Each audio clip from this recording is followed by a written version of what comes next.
Amis joueurs, bonjour, je suis ravi de vous retrouver pour une toute nouvelle vidéo sur la chaîne. C'est Thomas pour vous servir. Aujourd'hui, on va parler d'un jeu qui n'est pas encore sorti, mais qui va être proposé en financement participatif tout bientôt, courant septembre 2022 par deux jeunes créateurs, deux jeunes amis belges qui m'ont donné la chance et qui m'ont proposé donc de vous proposer à vous aussi de découvrir leur premier jeu édité chez Omea Games, donc une nouvelle boîte d'édition de ces deux jeunes hommes. C'est un jeu que j'ai pris plaisir à voir évoluer, où il y a eu quand même pas mal de changements pour procurer toujours plus de plaisir de jeu. Peut-être que vous l'avez vu déjà passer d'ailleurs. Ce jeu, c'est Valrock. Valrock, c'est un jeu de placement d'ouvriers avec des conditions de victoire qui vont dépendre du nombre de créatures qu'on va combattre, voire même dompter. Je vais proposer des règles détaillées de 2 à 4 joueurs à partir de 12 ans pour environ 1 heure les parties. Je vous disais que c'était un jeu de placement d'ouvriers, mais pas que, parce que en fonction de la zone dans laquelle on va se placer, toujours dans ce type de jeu avec une certaine priorité, eh bien on va développer d'autres mécaniques de jeu, de la réalisation d'actions immédiates, de récupération de monnaie qui vont nous permettre de faire d'autres actions, du stop, ou encore on va retrouver ça, un tout petit peu de chance aussi, mais aussi de la gestion de compétences dans les différentes capacités des différentes divinités de Valrock, le feu, l'air, l'eau et la terre. Bref, il y a quand même pas mal de choses à faire dans Valrock. Je vous propose de rester sur cette vidéo pour découvrir avec moi les règles détaillées du jeu, tout le matériel qui bien sûr sera revisité en fonction bien sûr de votre participation. Et bien je vous laisse vous installer confortablement tout comme moi pour profiter de cette vidéo. A tout de suite, c'est parti!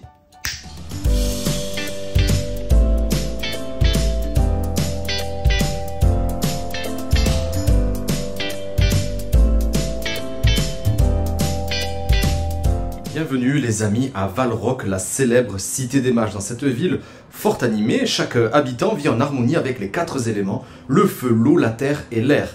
En effet, les 4 grands créateurs de Valrock étaient chacun maîtres dans un élément. Aujourd'hui, ils sont vénérés, ils ont chacun leur statue autour du lac sud-ouest de la ville, on va voir ça tout à l'heure.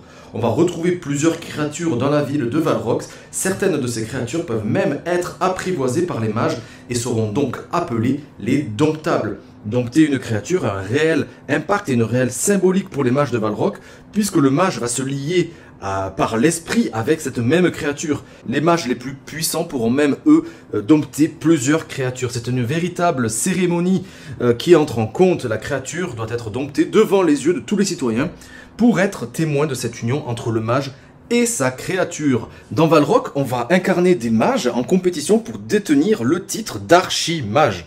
Pour ce faire, on va devoir vaincre des créatures ou même parfois en dompter.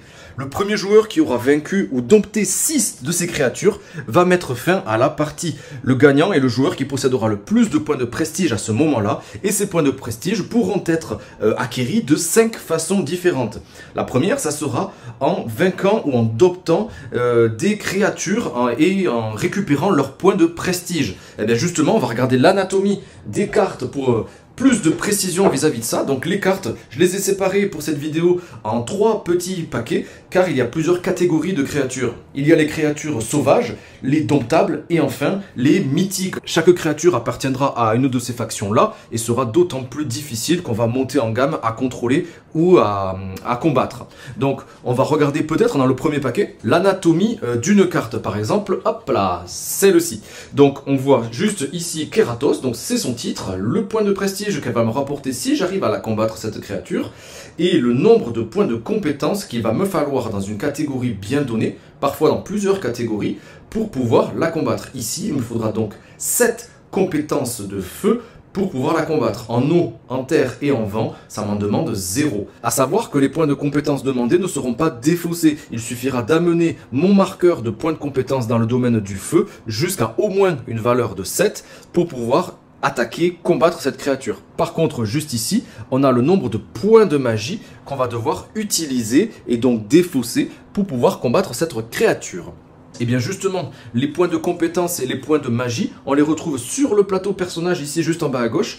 C'est la configuration de départ que je vous propose ici. Donc on commence la partie avec 3 points de magie, qui est la première ligne tout en haut. Et ensuite, on a une compétence dans chacun des 4 domaines, dans chacun des 4 éléments. Donc dans le feu, dans l'eau, dans la terre et dans le vent. Et la dernière ligne qu'on voit juste en dessous, c'est la ligne pour les hybrides. Car il y a bien sûr des créatures qui vont dépendre d'un élément, mais comme on peut le voir sur la carte que je vous ai proposée ici, elle dépend de 2 éléments. Et ceci, comment on peut le savoir? Eh bien, c'est en regardant tout simplement le fond de la carte, c'est plutôt bien fichu. Donc ici, c'est une créature hybride qui dépendra de l'élément de l'air et de l'eau. Mais bien sûr, il existe d'autres créatures avec un seul élément. Par exemple, celle-ci ne dépendra que de l'air, celle-ci ne dépendra que de la terre. Celle-ci, ah ben voilà une autre hybride qui dépendra du feu et de la terre, etc. Chaque carte va avoir donc son domaine de prédilection et donc aussi les éléments qui lui sont faibles pour pouvoir être combattus. Ceci, c'était les créatures sauvages, donc les plus faciles aussi à combattre. On trouve ici les cartes des créatures domptables, donc c'est la même façon de les combattre, c'est la même anatomie de la carte, sauf que sur le côté gauche, quand on aura réussi cette fois-ci non pas à combattre mais à dompter la créature, donc ici on rappelle en ayant au moins 2 de nos points de capacité dans l'air et en se défaussant de 3 points de magie, eh bien je pourrais peut-être accoler, si je le souhaite, cette carte à mon plateau de personnage. Et ça va donc me permettre d'avoir plus 2 dans la catégorie de l'air. Et effectivement, Nyctea, eh bien c'est une créature de l'air. Pour ça, je la positionne juste à côté, là aussi c'est plutôt bien fichu, et donc ça va s'aligner avec mes caractéristiques dans l'air, et donc m'augmenter mes capacités de 2. Je ne vais pas déplacer le petit cube jaune, il va seulement falloir que je réfléchisse à me dire que ça fait plus 2 à ce moment-là. Pourquoi, vous allez me dire? Eh bien tout simplement parce qu'on pourra changer de domptable à n'importe quel moment pendant la partie, en tout cas pendant son tour de jeu. Et ainsi, peut-être s'amener beaucoup plus de bénéfices avec d'autres créatures, et des fois aussi, sachez qu'il y aura des petits malus si la créature est un peu trop puissante dans un autre domaine. Mais les domptables, s'ils nous amènent quand même quelques petits bonus non négligeables, souvent ils nous rapporteront très peu de points de victoire, ce qui est le cas de cette carte-là, qui ne me rapportera que 0. Et on finit avec le dernier paquet, celui qui est le plus prestigieux, ce sont les créatures mythiques. Ces créatures mythiques sont beaucoup plus difficiles à combattre, vont demander généralement beaucoup plus de points de capacité dans des domaines différents. Vous voyez ici, ça me demande quand même pas mal de choses, sachant qu'on débute qu'avec un seul point de capacité, comme je vous le disais, et aussi me demandera de me défausser de pas mal de points de magie pour pouvoir être combattu. Il y aura toujours des cartes hybrides, des cartes avec un seul élément comme celle-ci, ça c'est de l'air, ça c'est de l'air et du feu, etc. Je pense que vous avez compris, mais surtout, elles vont nous rapporter quand même beaucoup plus de points de prestige pour la fin de la partie. Donc sur ce plateau-là, on voit l'ensemble de la map, c'est là-dessus qu'on va se positionner et la carte est séparée en 8 lieux bien distincts. Ces 8 lieux vont avoir une façon bien particulière d'amener des actions, d'amener des bonus, d'amener des malus aussi. Et on va voir ça dans le détail pendant cette explication de règles. Ici, on a des petites pièces qu'on va appeler les vals. Ici, ce seront les cartes actions qui vont être utiles pour la grande partie des localisations. Ici, on retrouve le tableau de chasse qui sera défini au hasard en tout début de partie. Là, c'est pour une configuration à 4 joueurs par exemple. Et on va devoir mettre ces petits icônes. Bon, pour l'instant, c'est un prototype, hein, mais on va devoir positionner ces éléments au hasard pour déterminer quelles sont les créatures qui rapporteront encore plus de points en fin de partie. Donc ici, ça sera les créatures essentiellement d'eau qui vont rapporter énormément de points de victoire. Celui qui en aura le plus gagnera 9 points. Le deuxième qui en aura le plus gagnera 7 points de prestige et le troisième en gagnera 5. Et bien évidemment, plus je vais descendre dans ces catégories-là, et moins ça me rapportera de points. Donc là aussi, il y a quand même une bonne rejouabilité dans le jeu par la disposition de ces éléments, ceux qui vont rapporter le plus de points de prestige et ceux qui en rapporteront un petit peu moins. Juste ici, on a les cartes avec les différents cours qu'on pourra apprendre au niveau de l'université. Ici, c'est le jeton, hop là, premier joueur qu'on va distribuer au hasard, ou alors celui qui aura le plus de points de prestige dans le draft de début de ces cartes. On va voir ça à l'instant. Ici, ça sera intéressant pour cette partie-là du plateau. Et tout en haut du plateau, on a le quartier sombre avec différents paquets de cartes qui vont amener parfois des bénéfices, mais aussi des maléfices en fonction de qui se positionnerait sur ces cartes-là. Quelques petits jetons ici au niveau de la caverne, on va voir ça tout de suite. Et juste en haut à droite, ici, on a la piste d'avancée de la partie, avec un petit cube rouge comme vous le voyez, et la possibilité, toutes les 3 cases, de mettre un peu plus de piment dans la partie. Vous allez voir ça pendant cette explication. Chaque joueur a 3 petits pions de sa couleur. On retrouve ici... ça sera le mage, donc notre personnage principal. On a ici son assistant qui va avoir des capacités un petit peu différentes. Et juste ici, ça c'est le mercenaire. Donc chacun commence avec 3 pions différents, chacun avec des contraintes de placement qui vont être uniques. Par exemple, le mage ne pourra absolument pas se déplacer dans cette partie en haut à gauche, sur le sanctuaire maléfique dont je vous ai parlé à l'instant. Lui, c'est un gentil, il ne pourra jamais aller tout en haut. Et il y aura des cases avec un bâton de magicien, et ça veut dire qu'à ces endroits-là, uniquement le mage pourra s'y placer. Et ça sera aussi le cas pour certains cours. L'assistant, lui, il peut se placer un tout petit peu partout, hein, pas de contrainte particulière. Et par contre, le mercenaire va demander 2 pièces à chaque fois qu'on voudra le positionner, qu'on le souhaite ou pas. Il faudra donc dépenser 2 pièces obligatoirement pour le positionner un petit peu où on veut. Ça reste un mercenaire, donc si en le positionnant vous arriveriez à gagner des pièces, à gagner des vals, eh bien celui-ci garderait l'argent pour son compte et ne vous les redistribuera pas. Donc attention à là où vous allez le placer. Et bien justement, on commence tous la partie d'ailleurs avec 3 pièces. Ici, c'est un petit moine qui va intervenir, ça c'est une nouveauté dans le jeu, et on va y revenir quand on expliquera le sanctuaire juste ici. Bon, la mise en place est terminée, on va voir un petit peu comment se déroule la partie, si ça vous va.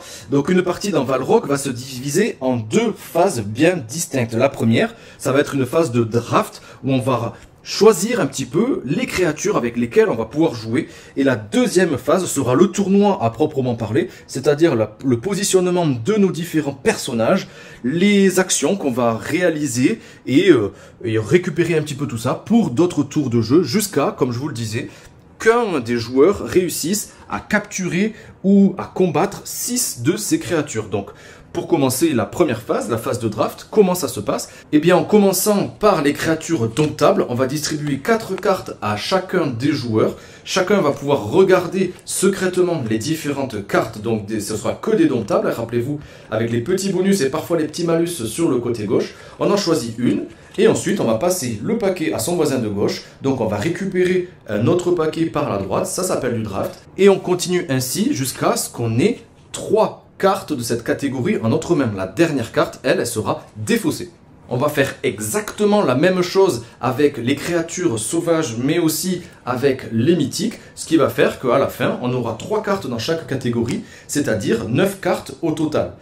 Parmi ces 9 cartes au total, on va pas pouvoir toutes les garder. C'est là qu'il va falloir bien réfléchir à l'harmonie qu'on va pouvoir mettre entre nos différentes créatures. C'est-à-dire que parmi les 9 créatures qu'on a dans notre main, on va en choisir seulement 6. 3 qui vont être défaussés totalement pour le reste de la partie.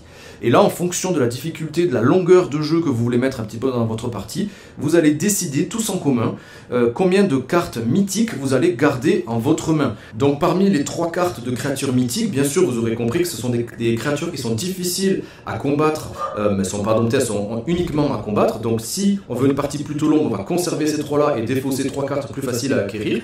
Une partie plutôt moyenne, et c'est là la configuration de base, on en gardera 2. Et si vous voulez une partie plutôt courte, on en gardera qu'une et vous défausserez le reste. Donc par exemple, on pourrait se retrouver avec une configuration de main de départ après le draft de ceci, tout en sachant que, comme vous l'aurez compris, le nombre de créatures mythiques que chacun des joueurs aura en main sera identique. Le reste, eh bien, ça sera à vous de voir. Si la phase de draft est un petit peu particulière pour les joueurs qui ne connaissent pas forcément cette mécanique-là, on pourra partir avec un set de départ qui sera différent pour chacun des joueurs afin de faciliter d'une certaine manière ce draft-là en proposant donc des cartes qui seraient déjà prédisposées à pouvoir faire une partie complète. La phase de draft est donc terminée, on passe à la deuxième phase, la phase de tournoi. Et lors de cette phase, les joueurs vont enchaîner des tours de jeu jusqu'à ce que l'un d'entre eux ait vaincu ou dompté, vous l'avez compris, ces 6 créatures. Chaque tour de jeu se décompose en 3 phases principalement. La première et la seconde sont la planification et les actions, alors que la dernière est soit la phase de maintenance, soit la phase d'offrande.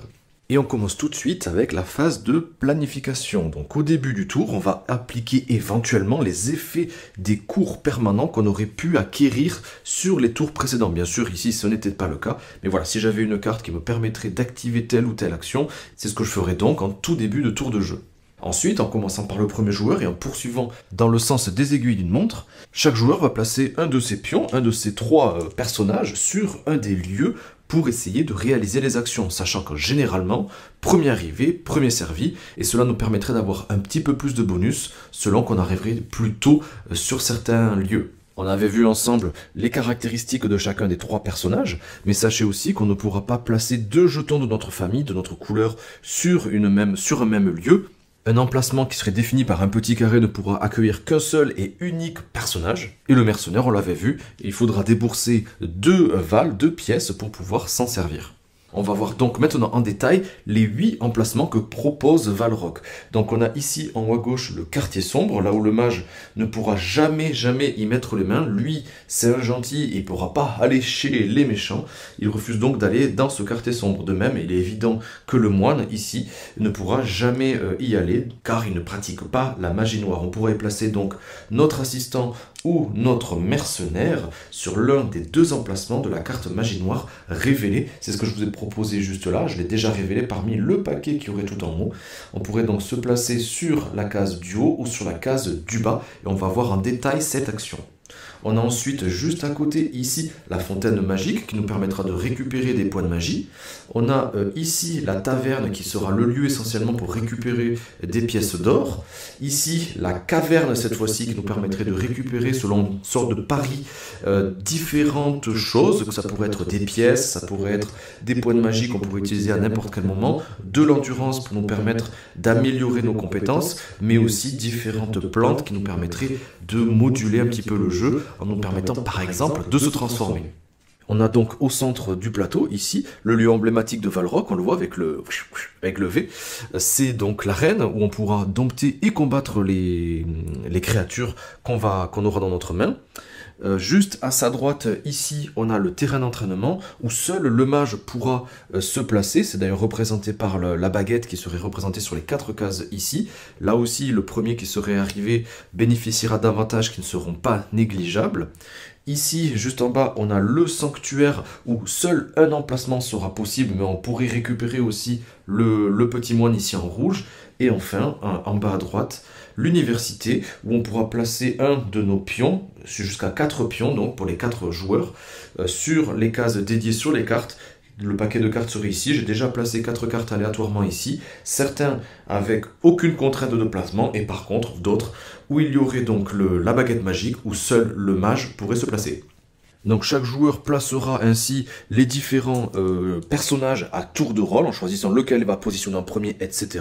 Et une fois que tout le monde aura placé les personnages qu'il aura souhaité positionner, eh bien on passera à la phase numéro 2, la phase de réalisation des actions. Comme je vous l'ai dit, je pense que vous l'avez compris, chaque lieu va nous permettre d'effectuer certaines actions et de bénéficier de certains effets. Chaque joueur qui aura placé un pion sur un lieu va ainsi pouvoir réaliser l'action sur le plateau. Et on va les réaliser dans cet ordre-ci, de bas en haut et de gauche à droite. On va donc les réaliser lieu par lieu dans cet ordre-là. Et une fois qu'un joueur a effectué une action, il va tout simplement retirer le pion, son pion du lieu correspondant et on passera ainsi au pion suivant. Accrochez-vous, c'est le moment de détailler les différents lieux, les différents effets, les différentes actions que chaque lieu va nous permettre de faire. Donc on commence par le quartier sombre en haut à gauche. Le mage, comme vous l'avez vu, ne pourra jamais s'y rendre. La tour est habitée par un puissant mage noir qui nous permettra de bénéficier pendant le tour d'un rituel, d'une incantation ou encore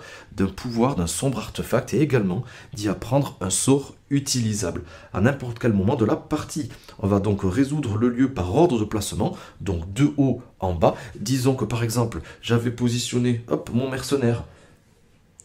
Hop là, juste ici, c'est moi le premier positionné. Sachant que j'étais ici, qu'est-ce que je vais faire en premier? Je vais commencer par déplacer le petit cube rouge que vous voyez juste ici sur la piste de la colère des dieux. Et si ce petit cube rouge arrive sur l'éclair qu'il y a tout au bout de cette piste-là, eh bien on va déclencher la colère des dieux, on va voir ça juste après. Ensuite, on va appliquer l'effet de la carte magie noire indiquée à côté de l'emplacement où on se trouverait. Donc la carte, vous le voyez, elle est divisée en deux parties. La partie d'en haut, ça serait un effet bénéfique pour soi. Et si je m'étais placé en dessous, ou si un autre joueur avait fait cette chose-là, il déclencherait donc une action plutôt maléfique pour l'ensemble des autres joueurs. Par exemple ici, l'effet bénéfique c'est la rune divine qui nous permet de transformer immédiatement des valses, donc des pièces, en points de magie ou inversement, alors que l'action maléfique, juste en bas, l'hymne de la tour, on ciblerait un joueur qui subirait un malus de -1 dans tous les éléments non dominants du sanctuaire pour combattre une créature, c'est-à-dire qu'il perdrait des capacités en fonction des placements du sanctuaire, on va voir ça juste après. Et enfin, on va récupérer deux cartes qu'on voit juste ici à gauche. Hop, donc voici ces deux cartes, on va en choisir une des deux qu'on va placer secrètement face cachée face à nous, et c'est un effet qu'on pourra activer n'importe quand pendant la partie, et pour bénéficier de son action, mais en contrepartie, comme ça sera quelque chose d'assez malveillant, on va dire, eh bien on perdra, si on garde cette carte-là face à nous, visible, on perdra le nombre de points de prestige qui seraient indiqués juste en bas à droite, comme vous le voyez ici, pour -1 point par exemple. Mais il y aura une certaine chose, et c'est la colère des dieux, justement, qui va nous permettre peut-être d'enlever et de défausser cette carte-là pour ne pas perdre donc ce point de prestige.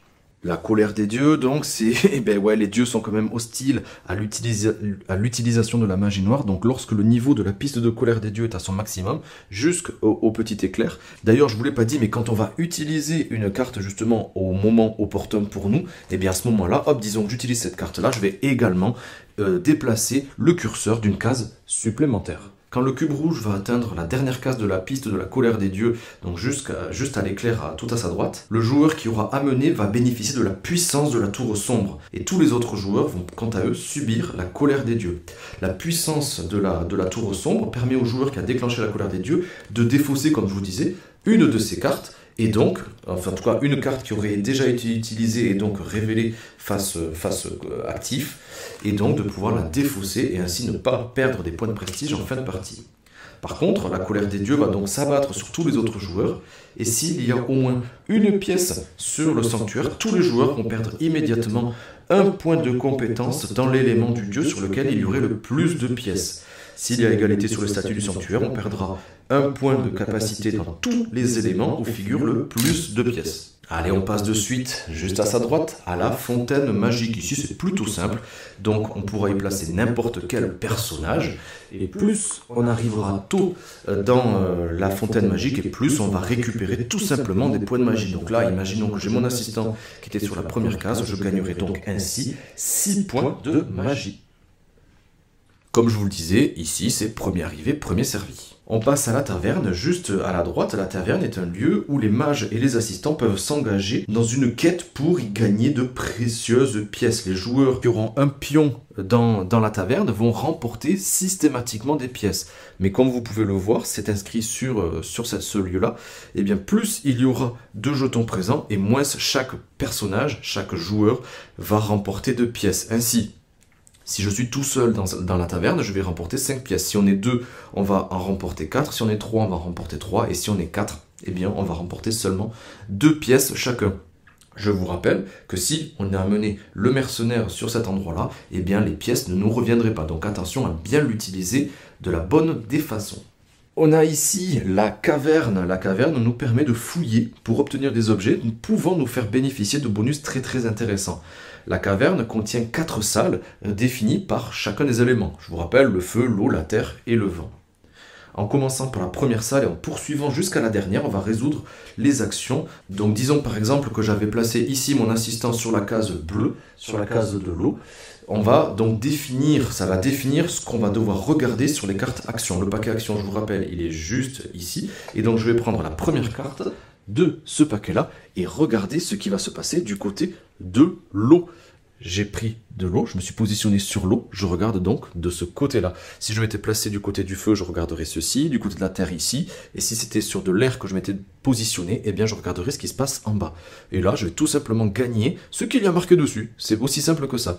Donc je m'étais positionné sur l'eau, il y a marqué un petit bonus juste ici, je regarde pas la partie centrale, hein, juste les bords, donc je gagne immédiatement ici des points de magie. Si je me place sur l'eau, je pourrais gagner des points de magie. Je pourrais gagner 1 point de magie, 5 points de magie, 10 points de magie.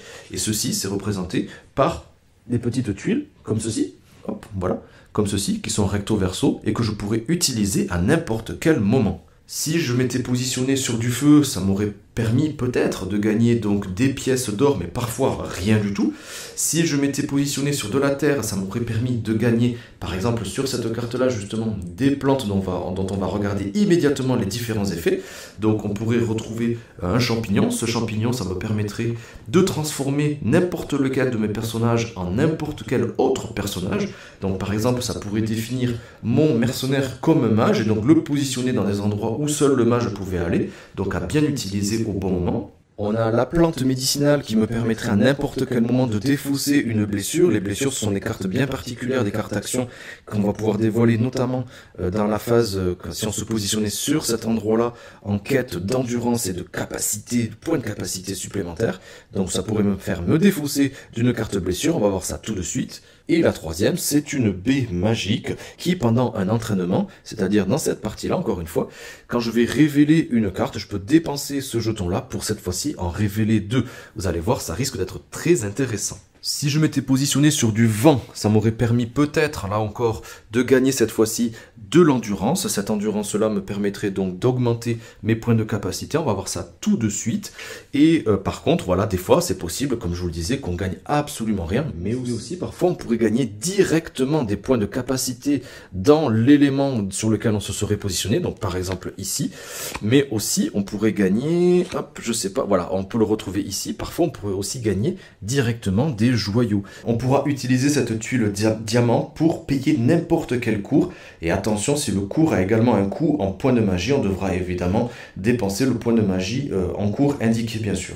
On pourra utiliser les diamants lorsqu'on pourra se rendre au sanctuaire, par exemple, considéré alors qu'on a effectué une offrande de 7 ou plus. Ça, c'est dans les règles bien spécifiques, mais on est là pour voir les sensations de jeu. Donc, en gros, il faut comprendre que quand on va utiliser un diamant à un endroit donné, ça vaudra toujours le maximum en cours. Allez, on file maintenant au terrain d'entraînement. Ici, tout à droite, chaque joueur qui aura donc un mage, comme c'était représenté avec la baguette, on pourra seulement y placer des mages. Donc chaque joueur, en commençant par celui qui sera positionné le plus à gauche, va pouvoir effectuer une action d'entraînement à la façon d'un stop ou encore. C'est-à-dire que premièrement, le joueur devra dépenser à chaque fois un point de magie pour révéler là aussi une carte action. Disons que je le fais, je dépense un point de magie, hop, et je révèle cette carte action. Cette fois-ci, je ne vais pas m'intéresser à tout ce qu'il y a autour, je vais m'intéresser uniquement à la petite illustration, mais surtout à la jauge qu'il y a sur le côté. La zone centrale de la carte va nous faire gagner des jauges d'endurance qui pourront être à moitié remplies, un tiers rempli, voire même totalement rempli, ou comme je vous le disais avec les cartes blessures, totalement vide. Si la carte piochée représente une blessure et que le joueur n'est pas immunisé, le stop ou encore s'arrête immédiatement. Et on passe directement au décompte des points qu'on aurait acquis, c'est-à-dire si on aurait réussi à faire et à monter notre jauge au total. Donc disons par exemple que je vais dépenser un autre point de magie pour tirer une autre carte. Hop. Donc ici, ah ben ça tombe bien, donc là j'ai une jauge pleine, je peux continuer hein, si je le souhaite. Donc je vais dépenser un troisième point de magie et retourner une troisième carte, et ben voilà. Donc là, j'ai une blessure, donc une jauge qui est complètement vide. Donc normalement, mon tour doit s'arrêter. Je dis normalement, quand on va le voir, il y a une petite spécificité. Donc je regarde ce qu'il me reste. Ici, j'ai une jauge complète. Ici, une jauge à moitié pleine. Je devrais garder toutes les cartes que je n'utilise pas. Celle-ci, je vais l'utiliser et la défausser. Et je pourrais augmenter du nombre de jauges complètes de 1 pour une compétence donnée. Donc par exemple ici j'avais qu'une jauge pleine, je vais pouvoir augmenter que d'un cran, un élément donné. Donc par exemple on va dire le feu. Mais si j'avais eu 2 jauges pleines à force de tirer des cartes, eh bien j'aurais pu augmenter, mais cette fois-ci je serais obligé de mettre 2, 3 ou plusieurs points de compétence ainsi sur le même élément. Impossible de les dispatcher entre les éléments. Mais, comme j'ai tiré une blessure, mais que je suis, disons, le premier joueur à m'être positionné sur le terrain d'entraînement, si vous le voyez, c'est représenté, hop, juste ici, eh bien je suis immunisé contre le tirage des cartes blessures sur les 3 premières cartes que j'aurais tirées.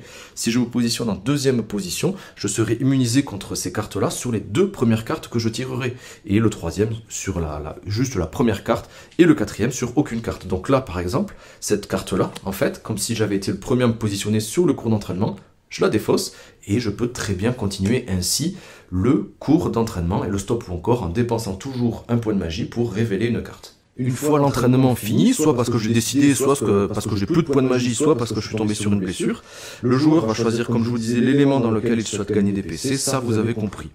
Le nombre de jauges pleines qu'on arrive à former va définir le nombre de points de compétence que je vais pouvoir augmenter dans un seul et même élément, et le surplus de cartes actions que je ne voudrais pas utiliser, je le récupère, mais attention, car si dans ma main, dans mon jeu, il me reste j'accumule 2 cartes blessures, eh bien, je vais devoir positionner mon mage, le mage dont je le récupérerai, et je vais devoir le positionner sur les 2 cartes blessures pour le prochain tour. Mon mage serait ainsi immobilisé et inutilisable pour la prochaine manche. Donc faites bien attention. Et c'est là que je vous disais les petites baies qui me permettraient donc de me défausser de ce type de carte à bon escient. Passons tout de suite au sanctuaire. Vous le voyez, il n'y a qu'une seule place. Disons que j'avais placé mon mercenaire, hop, juste ici, en dépensant, vous l'avez compris, j'espère maintenant, les 2 pièces que le mercenaire me demanderait. Le sanctuaire est un endroit sacré qui est composé des 4 statues, des 4 divinités, chacun dans son propre élément, le feu, l'eau, la terre et le vent. Un moine, lui, en rouge, est toujours là. Et donc, quand je vais récupérer déjà en premier lieu mon personnage, je vais également récupérer le moine en guise de personnage optionnel, supplémentaire, pour le tour d'après. Donc, je commencerai le tour avec 4 personnages contre 3 pour les autres joueurs. Le moine retournera automatiquement dans cette zone-là, et celui qui se positionnera donc sur le sanctuaire gagnera à chaque fois automatiquement ce jeton de moine. J'ai récupéré mon personnage, qu'est-ce que je vais devoir faire? Je vais pouvoir dépenser autant de pièces que je le souhaite et le déposer dans au pied de l'une des 4 statues de mon choix. Donc disons que par exemple je dépose, hop, sur la pierre, je dépose 3 pièces. À ce moment-là, je vais tirer une carte. Cette carte va définir, en tout cas la jauge qu'il y a au milieu, dans la partie centrale, va là aussi définir quelque chose de bien particulier. Et c'est là que je vais récupérer cette carte-ci, qui va donc définir mes probabilités et aussi le gain que je pourrais faire. Donc si j'avais dépensé entre 1 et 4, ce qui est le cas ici, il faudrait que j'ai une blessure pour bénéficier de la faveur divine. Là, malheureusement, c'est pas le cas. Si j'avais dépensé entre 5 et 7 pièces, il m'aurait fallu soit une blessure, donc une jauge vide, soit peut-être un tiers de jauge, ce qui aurait été le cas, ça aurait été plus judicieux. Et si je dépense plus de 8 pièces sur une statue, eh bien cette fois-ci, il m'aurait fallu soit une blessure, soit une jauge de 2, soit une jauge de 3, donc quasiment à chaque fois, sauf si j'avais la jauge pleine, mais j'aurais pu bénéficier de la faveur divine. Qu'est-ce que la faveur divine ?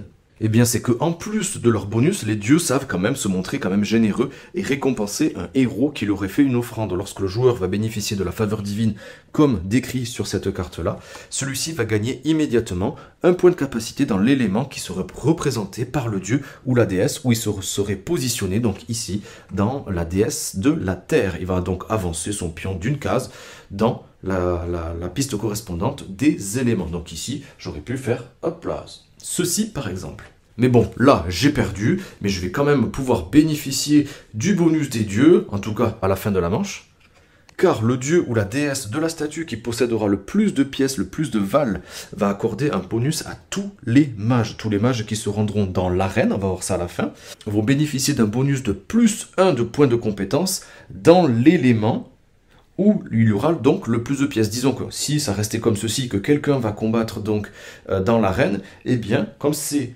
la terre qui possède le plus de pièces, eh bien, directement, l'élément de la terre serait un peu plus influent. Tous les mages bénéficieraient donc d'un point de capacité en plus de ce qu'il aurait déjà sur sa carte personnage.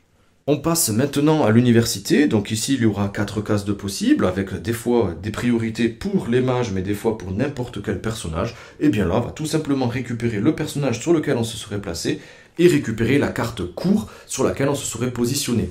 Cette carte, elle a bien sûr un titre, elle va avoir un effet.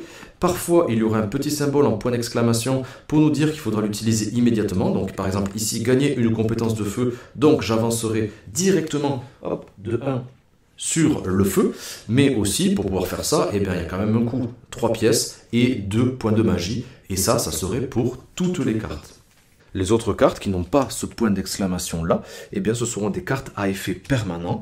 Par exemple, celle-ci, on va la regarder ensemble, la maîtrise de la clairvoyance qui me dit j'entre dans la résolution de 2 lieux et je pourrai mélanger les cartes actions de la défausse au reste du paquet, car oui, les cartes ne seront jamais mélangées sauf quand la pioche sera vide, auquel cas on remélangera le tout. Donc en termes de probabilité, bien sûr, les cartes, il y en a un certain nombre, hein, et donc en fonction de ce qui serait tombé, sur les tours précédents, on aura plus ou moins de probabilité de tirer une carte favorable ou défavorable. Donc ça pourrait être très intéressant. Et enfin, l'arène, je vous rappelle, où seul le mage pourrait se positionner. Plus tôt on arrivera donc sur ces cases-là, et plus on gagnera de bonus, car vous le voyez, celui qui arrivera en premier gagnera 2 pièces, le deuxième gagnera 1, le troisième et le quatrième, eux, ne gagneront rien du tout, si ce n'est la possibilité de montrer à tout le monde comment on aurait réussi à se défaire des créatures. Donc tout simplement là, quand on va arriver à ce lieu-là, on va tout simplement révéler aux autres joueurs la carte qu'on souhaite jouer. Donc par exemple ici c'est un domptable, il me ramènera 0. Je vais devoir montrer que j'ai bien 2 points de compétence dans la capacité R, que je peux me défausser de 3 points de magie, et ainsi je vais pouvoir utiliser ce domptable dès le prochain tour. Il n'y a pas besoin de défausser et de dépenser, encore une fois, les points de compétence, seulement les points de magie, eux, hop, vont diminuer. Et bien sûr, ce sera un combat par placement, donc une seule carte, sauf avec des cours, par exemple, qui me permettront de combattre 2 créatures pendant le même combat, et ça sera peut-être avantageux à vous de voir ce que vous voudrez faire avec ces cartes-là. La phase d'action est maintenant terminée, on va regarder si la phase de maintenance peut se faire, c'est-à-dire si on est arrivé au compteur de tours sur un multiple de 3, ce qui n'est pas le cas ici, on est sur la case 1, mais disons qu'on est sur un 3e tour, il va y avoir immédiatement une phase d'offrande. C'est-à-dire qu'avant de commencer, s'il y a des valses ou des diamants, s'il y a des pièces ou des diamants au niveau du sanctuaire, ils sont tous, hop, immédiatement défaussés, et ensuite chaque joueur va annoncer le nombre de pièces qu'il possède et va les cacher pour le reste de la phase d'offrande. Et en commençant par la statue de feu et en poursuivant dans le sens horaire, donc eau, terre et vent, chaque joueur va choisir en secret le nombre de pièces qu'il souhaite miser sur cette statue. Lorsque tout le monde a choisi, tous les joueurs vont ouvrir cette fois-ci le point, donc ici, hop, ben moi j'ai rien du tout. Celui dont la mise est la plus élevée va remporter une faveur divine. Je vous le rappelle, c'est donc d'avancer d'une case dans l'élément de la statue en cours. Et tous les joueurs vont placer donc immédiatement les pièces qu'ils auraient misées, qui seront donc actives pour les tours d'après. Et par contre, en cas d'égalité, personne ne gagnera la faveur divine, mais les pièces seront quant à elles toujours dépensées. Et on continue pour la statue d'eau, la statue de terre, etc. pour tenter, toutes les 3 manches, de gagner des points de compétence supplémentaires. On défausserait toutes les cartes de cours pour les remplacer par 4 nouvelles cartes. Au quartier sombre, on défausserait de plus la carte magie noire actuelle et on en révélerait une nouvelle face visible.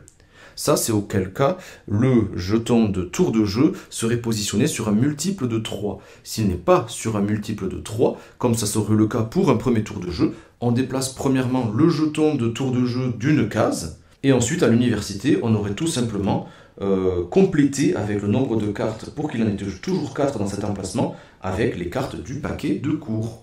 Et on continue ainsi de suite jusqu'à qu'un joueur ait combattu et capturé, dompté ces 6 créatures-là. On achèvera quand même la phase d'action en cours en réalisant les actions de chacun des lieux. Et ensuite, on passe à la phase de décompte. Et pour cela, on va regarder sur cette feuille-là, cette grille de score, tous les éléments qu'on va devoir comptabiliser. Donc on marquera bien sûr le nom des joueurs et on commence par la première case, c'est-à-dire les points de prestige qui seraient inscrits sur les cartes qu'on aurait domptées ou celles qu'on aurait détruites, qu'on aurait combattues. Je vous rappelle, c'est les petits logos verts en haut à gauche. Ensuite, on va additionner l'ensemble des points de compétence dans les 4 éléments, les points de compétence qu'on aurait réussi à emmagasiner tout au long de la partie. Ensuite, selon les 4 éléments, on va regarder sur le tableau de chasse, rappelez-vous qui est juste ici, le nombre de points de victoire qu'on gagnerait selon celui qui serait majoritaire par rapport aux créatures d'un tel ou tel élément. Et je vous rappelle par contre que les créatures hybrides qui comportent 2 éléments, elles feront partie aussi de 2 éléments ici aussi, mais elles nous donneront des malus un peu plus bas, on va le voir. On arrive sur cette case-là, et c'est le joueur qui aura suivi le plus de cours et qui aura récupéré le plus de cours devant lui, et qui est élu maître savant et va remporter 5 points de prestige. Chaque groupement de 3 pièces de 3 valves va rapporter 1 point de prestige. Et ensuite, on arrive sur les malus en rouge. La première case, ce seront donc les sorts qu'on aurait utilisés. Rappelez-vous, c'était les cartes qu'on aurait récupérées au sanctuaire tout en haut à gauche. Si je les avais utilisées, je perds les points de prestige juste ici. Et ensuite, ici, là, dans quelle position serait mon cube en fonction du nombre de créatures hybrides que j'aurais combattues ou domptées. Et ça serait le score qui est juste ici. Le gagnant sera évidemment le joueur qui possédera le plus de points de prestige à la fin de la partie, et en cas d'égalité, ce sera le joueur qui aura marqué le plus de points de prestige à l'aide de ses cartes créatures, hors tableau de chasse et malus des hybrides, attention, qui va remporter la partie. S'il y a de nouveau égalité, ce sera celui qui aura le plus de points de prestige grâce à ses points de compétence qui va remporter la partie, mais par contre, voilà, s'il y a encore égalité, bien là, on signe un ex-aequo. Les joueurs à égalité seront donc vainqueurs. Donc, vous l'avez vu, quand même, Valrock, il y a pas mal de mécaniques différentes. Et je trouve que c'est, même si c'est à partir de 12 ans, on pourrait dire que c'est plutôt un jeu initié, je trouve que quand même, ça reste extrêmement accessible, notamment pour découvrir ces différentes mécaniques de jeu, que ce soit du placement d'ouvriers, il y a le petit twist qui fait que, en fonction du personnage qu'on placerait, eh bien, différentes façons d'amener du scoring ou de pouvoir réaliser des actions vont être différentes. Ça, c'est plutôt malin. La gestion aussi du stop ou encore, moi, c'est toujours un plaisir. J'adore ce genre de truc. J'aime mettre la pression aux autres, mais je prends pas trop de risques pour moi aussi. En général, une fois que j'ai ce que j'ai, ce qu'il me faut, je m'arrête, hein, je prendrai pas plus de risques que ça. Mais pour les néophytes, je trouve que là aussi, c'est quand même quelque chose de super plaisant. L'ajout aussi du petit meeple supplémentaire pour celui qui serait le premier à arriver au niveau de la fontaine des dieux. Ben ça, c'était quelque chose qui n'existait pas, donc j'ai pris plaisir aussi à découvrir ça. C'est quelque chose qu'on retrouve dans quand même pas mal de jeux avec du placement d'ouvriers où on peut récupérer un jeton et un placement donc disponible en plus dès que les autres joueurs pendant au moins un tour. Ça c'est plutôt sympa. La probabilité d'avoir quand même des bonus a été revue. Les illustrations ont été revues. La configuration même des cartes, l'anatomie des cartes a été revue pour toujours plus de plaisir de jeu. Donc moi j'ai pris énormément de plaisir aussi à le redécouvrir et en tout cas à le voir évoluer. À savoir aussi, et vous pourrez le découvrir sur la page, vous pourrez cliquer en bas de la description pour voir toute la page de financement participatif de Valrock, mais il y aura aussi un mode campagne avec des enveloppes. J'adore les enveloppes, c'est pas une blague, moi j'adore ça. J'ai pas pu le découvrir parce que c'est encore en train d'être peaufiné. J'ai encore discuté avec eux il y a quelques jours en ce mois d'août et c'est encore en train d'être peaufiné. Mais on nous promet quelque chose d'évolutif, donc avec de la découverte, quelque chose de progressif et avec une difficulté croissante pour nous amener toujours plus de plaisir de jeu, du renouveau, de la rejouabilité aussi s'il en fallait. Bref, il y a beaucoup de choses qui devraient arriver. Peut-être qu'il y aura des surprises selon aussi le nombre de personnes qui participeraient à ce jeu de cette toute jeune boîte d'édition. Donc je peux que vous recommander au moins d'aller jeter un petit coup d'œil à leur page et si ça vous plaît, eh bien n'hésitez pas aussi à les soutenir financièrement pour Valrock et devenir le meilleur archimage de la cité. Et bien voilà les amis, j'espère que cette vidéo vous a plu. C'est toujours un plaisir de pouvoir participer à ce genre d'événement aussi, en plus de présentation de jeux, de sélection, etc. Mais moi ça me fait plaisir quand je découvre des jeux qui me plaisent plus que d'autres aussi, de pouvoir en tout cas participer moi aussi à le mettre en avant et peut-être vous donner envie de découvrir les futures pépites de demain. Qui sait où l'aventure nous amènera. Donc n'hésitez pas, si ça vous plaît, d'aller jeter un coup d'œil chez eux, mais aussi à vous abonner, lâcher des pouces, des commentaires. N'hésitez pas à partager cette vidéo aussi autour de vous si ça vous fait plaisir. Moi, ça me fera toujours extrêmement plaisir. Et bien sûr, je vous réponds dès que je peux. Ça fait toujours extrêmement plaisir de lire vos commentaires super enthousiastes à chaque fois. Et moi, je vous laisse avec la sélection de vidéos qui est là juste exprès pour vous sur la chaîne Il était un jeu. Je vous dis à très vite les amis. Ciao!